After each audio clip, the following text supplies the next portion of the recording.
Houston, Texas, 20 de julho de 1969. No Centro de Controle de Missão da NASA, o enorme computador IBM System 360 modelo 75, que ostenta o processamento de 16,6 milhões de instruções por segundo e memória de até 8 megabytes, foi empregado para realizar o maior feito da história humana: fazer o homem pisar na Lua. Houston, é a base Tranquility. O Eagle aterrissou. As pessoas do mundo todo se maravilharam com esta façanha tecnológica.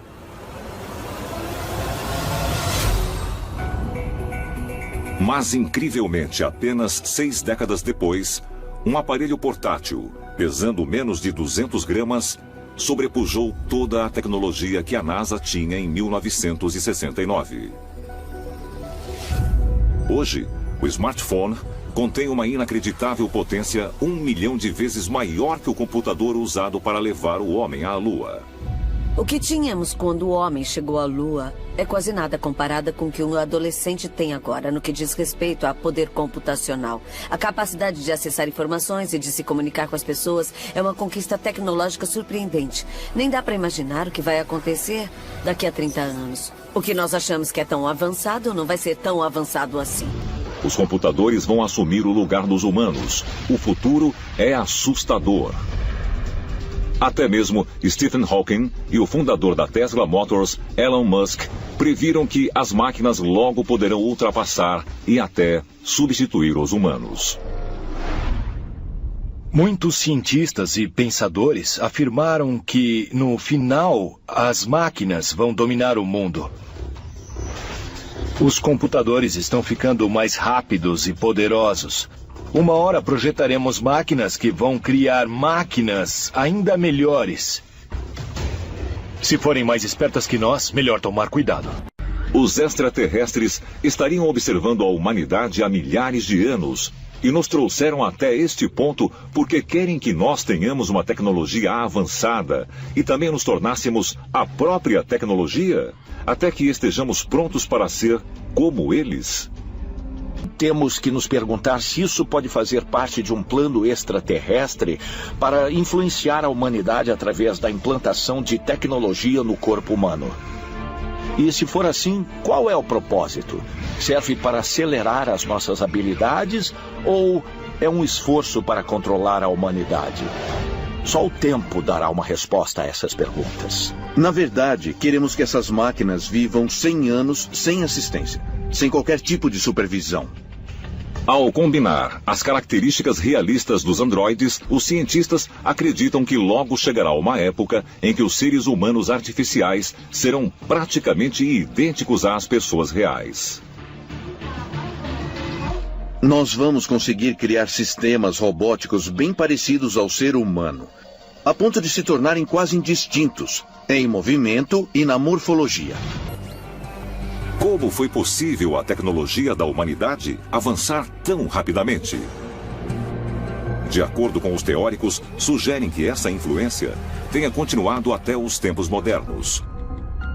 Como evidência, eles apontam o visionário que impulsionou a revolução do microcomputador, Steve Jobs. São Francisco, Califórnia, 9 de janeiro de 2007. Feira anual da Apple, a Macworld Conference and Expo. Obrigado por terem vindo.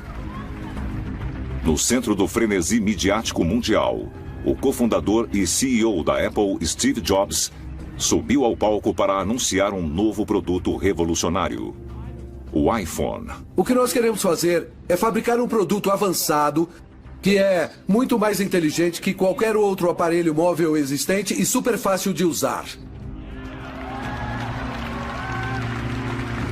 E nós vamos chamá-lo de iPhone. Steve Jobs foi um dos maiores visionários do Vale do Silício. O objetivo que ele tinha era popularizar a informática. Muitas pessoas que trabalhavam com informática não pensavam em levá-la para o público em geral. E ele conseguiu entregar às mãos dos consumidores um aparelho que fosse usável, intuitivo, fácil de usar, fácil de entender e que fosse pequeno. No que diz respeito à simplicidade e beleza, ele fez algo simplesmente perfeito, eu acho. Steve Jobs e sua equipe de engenheiros na Apple aproveitaram a tecnologia que conectava a sociedade digitalmente e pôs todo o conhecimento do mundo literalmente nos dedos da humanidade. Talvez Steve Jobs estivesse recebendo informação além do reino físico. É possível que extraterrestres estejam, de algum modo, guiando certas pessoas para conduzi-las aos níveis mais altos de conhecimento? Parece que esses seres estão guiando a humanidade para uma nova era de tecnologia super avançada que, por fim, permitirá nos conectar com os cosmos. E se isso for verdade? Os seres extraterrestres realmente ajudaram a moldar nossa história? Mas as sementes desta revolução tecnológica foram plantadas em 1973, quando o universitário de 19 anos abandonou a faculdade. Jobs frequentava Reed College em Portland, Oregon, quando ele, junto com um dos primeiros funcionários da Apple, Daniel Kottke, tomou a decisão de que mudaria não só o curso de sua vida, mas, em última instância, o curso da humanidade. Eu conheci o Steve na Reed College no primeiro mês, mas nossa amizade se desenvolveu porque, 1 ou 2 semanas depois, eu estava andando com um exemplar do livro Be Here Now, e eu estava ansioso para conversar sobre ele. E o Steve conhecia o livro. E esse livro logo nos levou para a autobiografia de um yogi e para o Ramakrishna e seus discípulos. Como muitos da sua geração, Steve Jobs aderiu ao movimento de iluminismo espiritual que estava se espalhando pelos Estados Unidos na década de 70. E de acordo com as pessoas mais próximas, ele não considerava isso um interesse passageiro, mas sim um chamado. O Steve teve acesso ao livro Cosmic Consciousness e acho que isso fez ele ir além do limite. O livro tinha capítulos sobre grandes gênios da história e como eles eram instruídos, e isso se tornou a sua base. Foi assim que fomos para a Índia. Impulsionado pelo desejo de encontrar iluminação espiritual, Steve Jobs viajou para a Índia, acompanhado de Daniel. Alguns meses depois, juntos, eles descobriram um guru hindu conhecido como Haidakam Baba. Ele foi descoberto com mais ou menos a idade de 18 anos, fazendo yoga numa caverna. Mas existem lendas antigas sobre essa mesma figura que havia aparecido no século XIX. Haidakam Baba afirmava que não tinha mãe nem pai. Mas quem era essa pessoa que não se tem conhecimento sobre sua história antes dos 18 anos e dizem que surgiu do nada? Ele alegava que era um ser imortal, conhecido no hinduísmo como Mahavatar Babaji. Mahavatar significa a grande encarnação, o grande ser encarnado. Mahavatar é eterno e ele pode aparecer a qualquer hora, em qualquer lugar, tomando a forma de outro ser humano. Então, ele estava aqui para colocar a humanidade num caminho melhor, no caminho do entendimento, no caminho da grandeza. Steve Jobs realmente passou algum tempo com ele. Haidakam Baba, na verdade, fez uma iniciação com ele, dando-lhe um nome espiritual. Esse é um tipo de iniciação tradicional. Então, ele foi formalmente iniciado por esse guru. Babaji havia dito que ele era um ser celestial que viera à Terra para ajudar a iluminar o nosso planeta e a nos fazer progredir. E nós temos que perguntar, é possível que Steve Jobs estivesse sendo influenciado telepaticamente por uma entidade extraterrena chamada Babaji? Haida Kambaba afirmou que havia vindo para guiar a humanidade em um caminho mais sublime. E ele se referia a si mesmo como o mensageiro da revolução. Logo depois de retornar aos Estados Unidos, Steve Jobs embarcou em uma própria revolução: o desenvolvimento do microcomputador, junto com o cofundador da Apple, Steve Wozniak. O Steve não fez isso por dinheiro. Ele embarcou nisso com a missão de transformar o mundo. O Apple II foi o primeiro computador pessoal no mercado de massa. Wozniak, é claro, foi o gênio versátil que criou o design completo e todo o software. Mas o Steve ganhou crédito por ter muita paixão pelo que ele previu que aconteceria no futuro se ele não desistisse. E é claro, o iPhone é o computador agora que está dominando a vida de todo mundo. Ele transformou tudo, tudo mesmo. Steve Jobs continuou a praticar a meditação por toda a vida. Com frequência, ele se refugiava no Tassajara Zen Mountain Center, na Floresta Nacional Los Padres, na Califórnia. E foi aqui, em meditação profunda, que Jobs disse que recebeu a maior parte da inspiração que transformou o mundo moderno. A meditação, de fato, ajuda a se conectar com uma fonte mais sublime, porque dessa forma a pessoa se torna um só com o divino. Então ela poderia, de certo modo, receber o conhecimento ou a sabedoria diretamente da divindade. É possível que Steve Jobs tenha sido guiado por um ser de outro mundo? O próprio Tchaikovsky tinha esse conceito de que os seres humanos haviam nascido nas estrelas.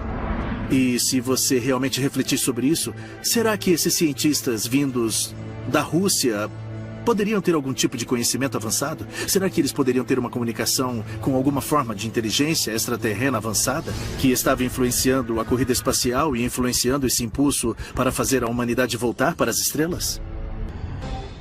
É incrível que hoje nós estejamos vivendo em uma época em que apenas 40 ou 50 anos atrás as pessoas sonhavam com o futuro.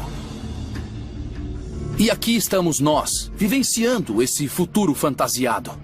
Não tudo, mas muitas coisas. Onde nós estaremos daqui a 50 anos? Eu acho que a ficção científica consegue revelar isso em partes. No final, a ficção científica se tornará fato científico. É claro que o papel da ficção científica em prever o que, por fim, se tornaria fato científico do mundo não era nenhuma novidade. Grande inovação veio da ficção científica. Arthur C. Clarke imaginou o satélite antes dos engenheiros. Eles estavam lendo ficção científica quando tiveram a ideia de fazer isso, e aconteceu repetidas vezes de um artista criativo ter uma nova ideia para narrar uma história, mas essa ideia veio do inconsciente. Observe Júlio Verne. Volte e leia Júlio Verne. É realmente interessante. Muitas das coisas que nós fizemos ele havia imaginado. E essas ideias saltaram de uma mente humana e depois se tornaram realidade. Eu acho que elas viraram realidade porque as crianças leram essas histórias e por fim cresceram e pensaram, espere um instante, nós temos todas essas capacidades tecnológicas e se eu conseguir avançá-las para um próximo nível com uma nova invenção? Então a ficção científica pode servir como um caminho direto para a ciência que foi inspirada pela fantasia. Mas muitas das maravilhas científicas modernas são meramente produtos de mentes férteis e imaginações extravagantes? Ou elas têm origem em algum outro lugar, possivelmente a anos-luz de distância? Existe uma teoria interessante. É a ideia de que certos autores cultos de ficção científica podem simplesmente não ter tido as ideias para suas histórias sozinhos, apesar deles poderem ter achado que tiveram essas ideias sozinhos. Talvez haja uma força externa, mostrando-as para eles. Será que os autores e escritores de ficção científica foram inspirados por extraterrestres? Os extraterrestres podem ter dado à humanidade prévias do seu futuro através da ficção científica? E se as mentes criativas do passado tivessem sido capazes de vaticinar as incríveis tecnologias de hoje, Então, nós deveríamos também interpretar a ficção científica moderna como um guia para onde a humanidade está se dirigindo. Onde nós estaremos daqui a 50 anos? E já que nós estamos falando de ficção científica de hoje, um tema recorrente é: o que acontece se nós ganharmos a capacidade de fazer o upload de nossa consciência para algum tipo de computador? É possível que nosso futuro possa estar num reino digital? Eu não ia querer que meus pensamentos fossem levados para um computador, porque então nós realmente vamos virar pó. Este planeta vai parar de existir em 2 segundos, se soubermos o pensamento um do outro. Então existe uma linha tênue que serve como limite entre o que pode e vai garantir nosso futuro e o que pode e será nossa indubitável aniquilação. E as contribuições de Steve Jobs para a revolução do microcomputador deixaram todo o conhecimento coletivo do mundo aos nossos dedos. Mas o trabalho desses visionários e de outros foi realmente conduzido por uma inteligência extraterrena? E se a resposta for afirmativa, com qual finalidade? Nós somos a experiência, eu acredito, de extraterrestres. Eu acho que eles nos criaram para ver como nos desenvolvemos. E eles provavelmente estão dizendo: puxa, veja esses humanos, veja como conseguem avançar rapidamente. E nós estamos aprimorando cada vez mais a tecnologia. Mas Elon Musk da Tesla e o físico Stephen Hawking avisaram que temos que ter cuidado com a inteligência artificial. Podemos ir longe demais. Eu concordo com eles. Precisamos tomar cuidado. Algo que também vem de muitas das literaturas de OVNIs dos anos 50 e 60 é que os extraterrestres estão supostamente entrando em contato com certas pessoas e avisando-as dos perigos do poder nuclear. E que o que estávamos fazendo com nossas armas atômicas era muito destrutivo e que nós poderíamos destruir nosso próprio planeta com essa tecnologia. E que os próprios extraterrestres estavam preocupados com isso. Então, por vários motivos, nós devemos tomar muito cuidado com o uso que fazemos da nossa tecnologia. Existe um motivo pelo qual nós chegamos onde chegamos hoje. Nós fizemos esses avanços na tecnologia por um e apenas um único motivo: retornar às estrelas, porque é de onde nós viemos. E agora, a pergunta é: nós vamos concretizar nosso destino ou não? É possível que os maiores visionários da humanidade tenham inconscientemente posto em prática algum tipo de plano extraterrestre? Um plano com a intenção de preparar a humanidade para o derradeiro encontro físico? E se a resposta for afirmativa, isso significa que nosso futuro foi, de algum modo, pré-determinado? Ou nós estamos simplesmente recebendo as ferramentas para moldar nosso próprio destino? Talvez a resposta possa ser encontrada nas páginas de um livro de ficção científica na palma da nossa mão, dentro de um simples celular, ou da última tecnologia robótica. Ou talvez possa estar até mesmo bem diante de nós.